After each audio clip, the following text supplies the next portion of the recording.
Hi everyone, welcome back to my channel. Today is a cold and dreary Sunday here in Southwest Virginia, and so I've decided to take some time to get things out of my refrigerator and prep some meals for this week, and also get some things from my refrigerator into my freezer because my husband and I are going to be going on a trip next week.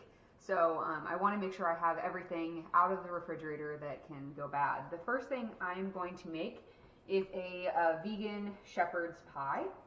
I've already scrubbed my potatoes and my carrots really well. I don't bother peeling them. I think it just takes a lot of time and it doesn't seem worth it to me. So I'm going to cube up my potatoes and chop up my carrots. And if you all don't know, shepherd's pie is like a meat mixture topped with mashed potatoes.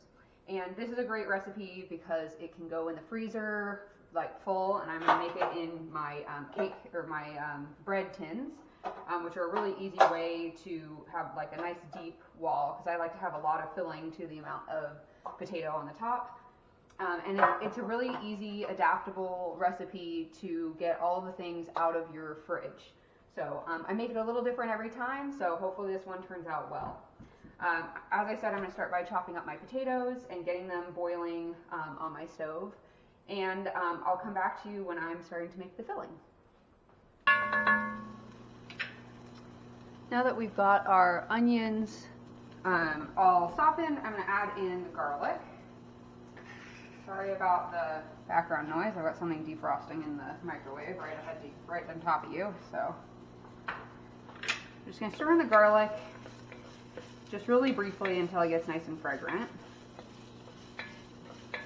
And then the next thing we're going to add is a quarter cup of red wine. And I find it's really nice to have that added in because it really gives like a more beefy flavor. I guess it's just a flavor that we associate with red meat. We had a dinner party about a week ago, and we had a little bit of red wine left in the bottle. And my husband and I are not big drinkers, and so I just put it in this jar and put it in the freezer. And I find it's not very tasty to drink afterward, but it does well when added to food like this. So I'm going to go ahead and add in the wine. It's going to be a little bit chunky because it's still partially frozen, but that's all right. It'll thaw. And I'm just going to let that cook the alcohol out a little bit.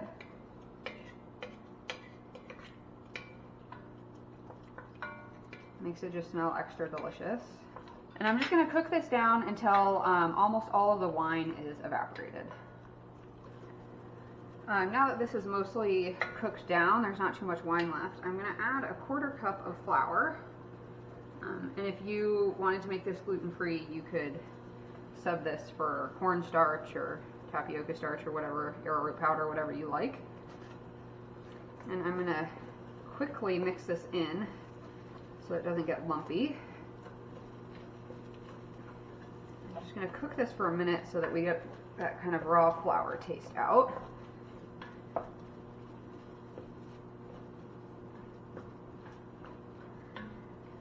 And then in the recipe, the next thing to add is the vegetable broth. Now, I have these two like half jars of diced tomatoes. I made something that called for drained diced tomatoes twice in the past couple weeks. And so I have kind of the liquid and some tomatoes in the bottom here. And I'm just going to go ahead and add both of these. And then I'm just going to make up whatever other vegetable broth I need. Oh, and this recipe also calls for tomato paste, but since I'm adding all these tomatoes in, I'm just going to omit that. We're going to have plenty of that flavor in here. And then to kind of bump up the vegetable broth flavor without adding too much more water, I'm going to add in some of this Better Than Bouillon, the vegetable base. I really like this stuff. It does have a lot of salt in it, so you have to be careful. Probably just add the rest of this jar, which is about a tablespoon, which is good for about 3 cups of vegetable broth. So, and the other thing I love about this product is that I love these jars. They're the perfect size for storing things like that wine I put in the freezer. They're really thick. I freeze these all the time. I keep yogurt, actually, that's the biggest thing. I make homemade yogurt and put them in these, and they're the perfect size for yogurt. And interrupted by my microwave. And I often freeze in these, and I've never had a single one break, crack, anything. So I love these jars. The lids, they're really durable and they're great. So kind of get a free jar from that product. And if you looked in my cabinet, you see I've got probably a dozen of them because I've been saving them for the past 5 years. So while this heats up, I'm going to check on my potatoes. They should be pretty close to being done. And for mashed potatoes, I like to cook them over a little bit. I just find it makes it a lot easier to mash them.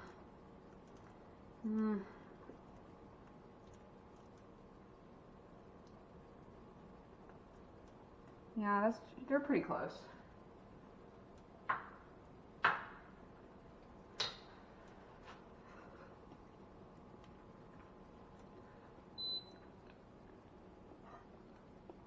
I think the potatoes are cooked, but they're not like overcooked or anything like that. So I'm just going to cover them and leave those for a minute while I finish getting all of the ingredients in here. I'm just checking to make sure that all of my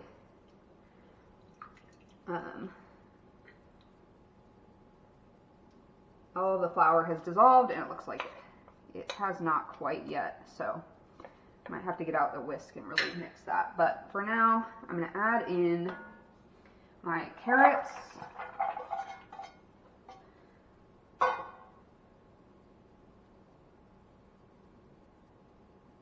And some Worcestershire.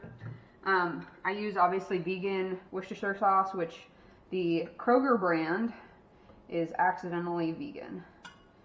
So, and often I won't even measure this, but I've got a tablespoon here handy. So just measure that in. This also really helps to add that kind of beefy, meaty flavor. And then some bay and some thyme. So this recipe calls for fresh thyme, but I don't have that right now. So we're just going to add in some dry thyme.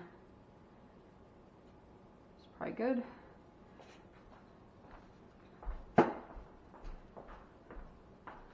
And we'll put in the bay leaves. All right, now I think this is a little thick, so I'm going to add a little bit more water. And I can always add more later. And we're just going to let this simmer until the carrots are tender.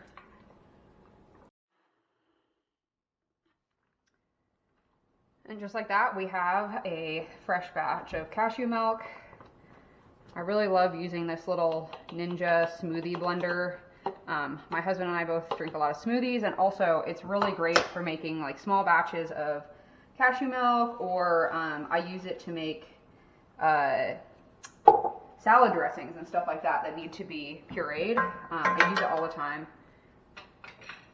It's super high powered, really easy to use, super easy to clean. So I really like that. Highly recommend it. I'm gonna move back to mashing my potatoes. Probably be easier with a ricer, but I don't have one, so we're just gonna mash them by hand. Add in a little bit of salt.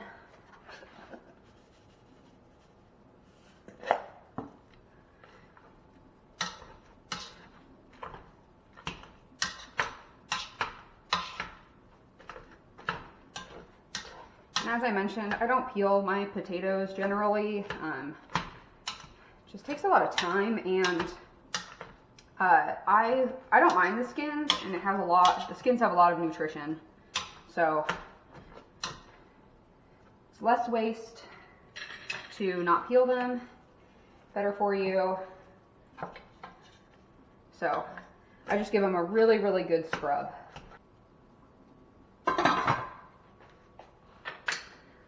Put these back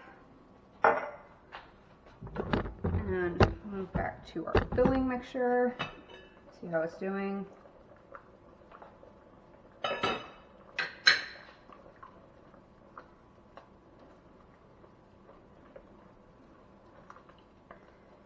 All right.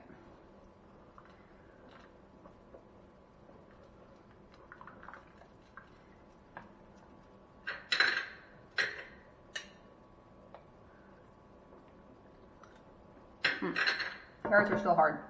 Just needs a while longer.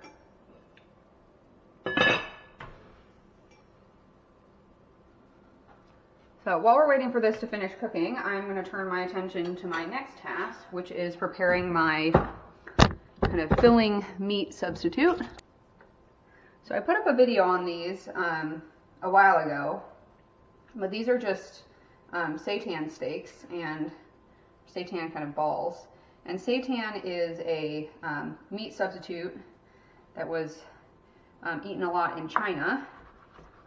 That's made from vital wheat gluten. So these are not gluten-free at all, but it makes like a really nice meat substitute. And I made a video about these, and I had some of these in my freezer, so I figured this would be the perfect application.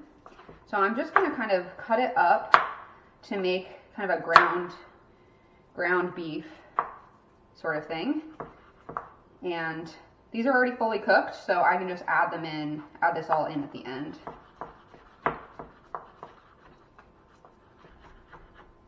And you can use whatever, if you were going to make this recipe, you can use whatever filling you would like. You can use, just one of the commercial kind of vegan meat substitutes from the store, or maybe, maybe you're a beef eater, you could obviously use that. Or another option, a whole food option, would be to use lentils, or gluten-free would be to use lentils. And I have done that before, and it turns out great. I do that actually often making a lentil bolognese, which is really good. So there's tons of different options for kind of what you want to put as your main protein source in this meal. All right, now that my carrots are nice and tender, I'm just going to turn off the stove, and I'm going to add in the rest of my ingredients. So I got a whole bag of frozen peas, and since this is going to go in my freezer, I don't need to worry about cooling this down or having the peas thaw. They'll thaw in the oven later. I found some lentils that were in my fridge that I made earlier this week, and I'm just going to dump them in here. I don't have any plans for them the rest of the week, so they'll be great in this. And then I have my cubed up seitan. So I'm just going to dump that all in here and give it a good stir. That looks great. So I'm just going to search around and find my bay leaves and pick those out before I transfer these into the pans I'm going to freeze them in. See if I can find my last one.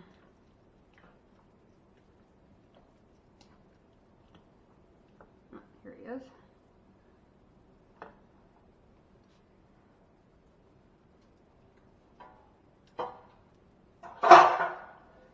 And I'm just going to transfer this mixture using this gigantic ladle into my bread pans. And you don't need to worry about greasing these or anything. Ooh, little bay leaf chunk. They'll be perfectly fine. Ungreased, obviously. I'm going to go about 3/4 of the way up. You can see this pan I was using to help transfer things from my cutting board. No need to clean it or anything. Just fill it up.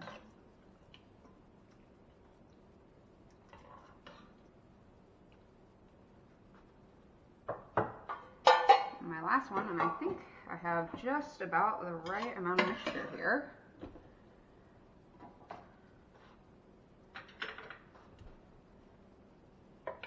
Okay. And then finally, we'll just top with our mashed potatoes.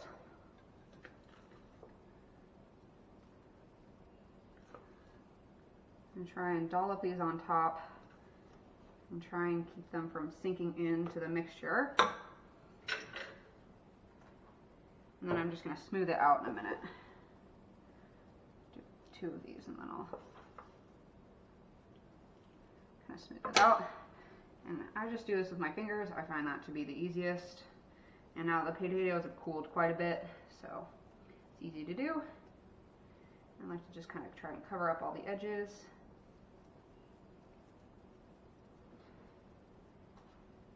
And then traditionally you would kind of scrape the top with a fork to make little ridges. But since these are going to go in the freezer, I'm not going to worry about that. I'll probably do that when they come out to get ready to actually make them, cook them. All right, we have our shepherd's pie all made up, and I'm probably going to make one of these I'll probably make the 2 smaller ones for dinner tonight. So I have some leftovers to eat throughout the week, and I'll put this big one, wrap it in foil, wait for it to cool down. It's still quite hot. Wrap it in foil and put it in the freezer for next week, or any kind of future date. And I'll show you what it looks like when it comes out of the oven. Everyone, so I finished up our shepherd's pie. I just covered this in 2 layers of aluminum foil. I'm going to put this larger one in my freezer to eat later, and the other 2 small ones I'm going to save and make for dinner tonight. I'm going to move on to my next meal prep project, which is to make Cheddary broccoli soup. It's another vegan recipe from Isa Does It's cookbook. If you've been on my channel before, you know I love this cookbook and I make food out of it all the time. And so this is a broccoli soup. I'm going to start, I have 1 onion chopped up. I've got a couple tablespoons of olive oil in my Dutch oven. And I just rinsed this out. I didn't clean it out, super well from the last thing I was making, and that'll be totally fine. This recipe, the reason I picked this one this week is I had a bunch of extra broccoli in the refrigerator that was starting to need to be used up, so that's what we're going to do. And this one also calls for carrots, but I don't have them, so we're just going to go with just broccoli today.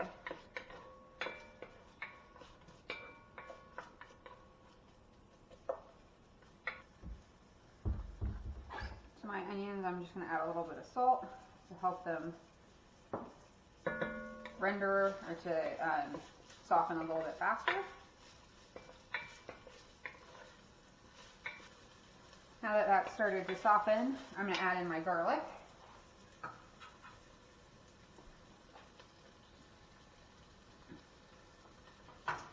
And I should mention that this is a pureed soup, so I'm not too worried about, I wasn't too worried about the size of the pieces of onion, so I just gave it a rough chop.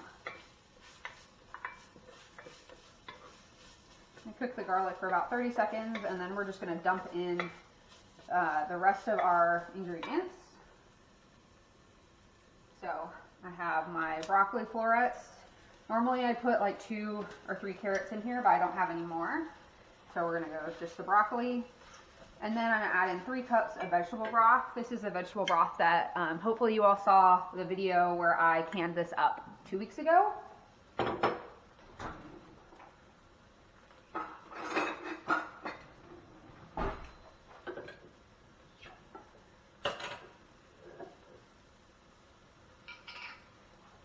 And I'm just going to add in this whole container.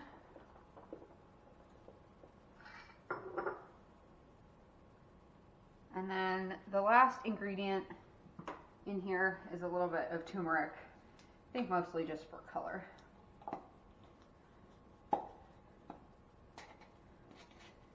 Since I don't have my nice orange carrots, I'm going to add in more turmeric than I would otherwise, but with the strong flavor of the broccoli, you can't really taste it.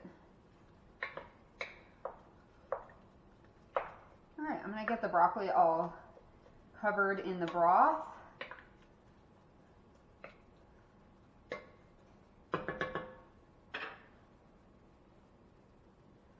And I'm gonna cover this and let it simmer for about 10 minutes until the broccoli is all cooked. All right, my broccoli is all nice and soft now, and the next thing I'm going to add is 3 tablespoons of white miso paste. Miso paste is great. It has like such a rich umami flavor. It adds so much depth and really just is an awesome ingredient in not just Asian inspired dishes, but all sorts of things. And I don't measure it, I just eyeball it. So I'm going to add that in, and then I'm going to puree this. So I've got my immersion blender out, and I'm just going to go ahead and blend this until it's smooth.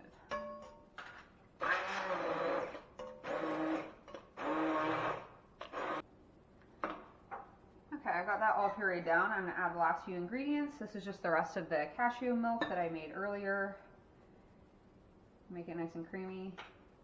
You can see there's like the cashew cream kind of settled to the bottom. Just going to grab that, get that out. I should have shaken this jar better before I dumped it.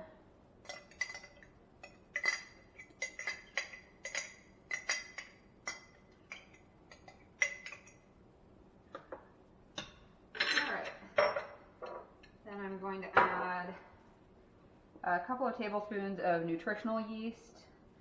This is just a shaker that I refill. I buy it in bulk. And I'm going to turn the heat back on, and we're going to let this simmer for about 5 more minutes. I'm going to add a couple tablespoons, maybe like a quarter cup of nutritional yeast. I really like nutritional yeast. It's also really, really good. It has lots of protein and B vitamins. So I like a lot of it. It's got a nice cheesy flavor. It's really healthy. If any of you are on a plant-based diet, you'll know what nutritional yeast is. And I'm just going to let this simmer on low for a little while longer until it's all nice and thick. And then I'll add some lemon juice and we'll be done.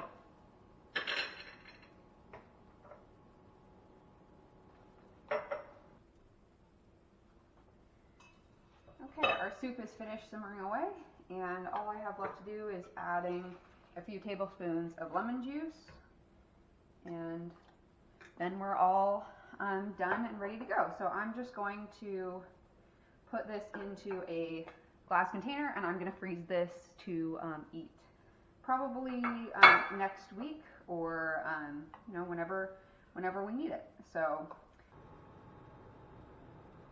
I've taken my shepherd's pies out of the oven, and we're ready for dinner.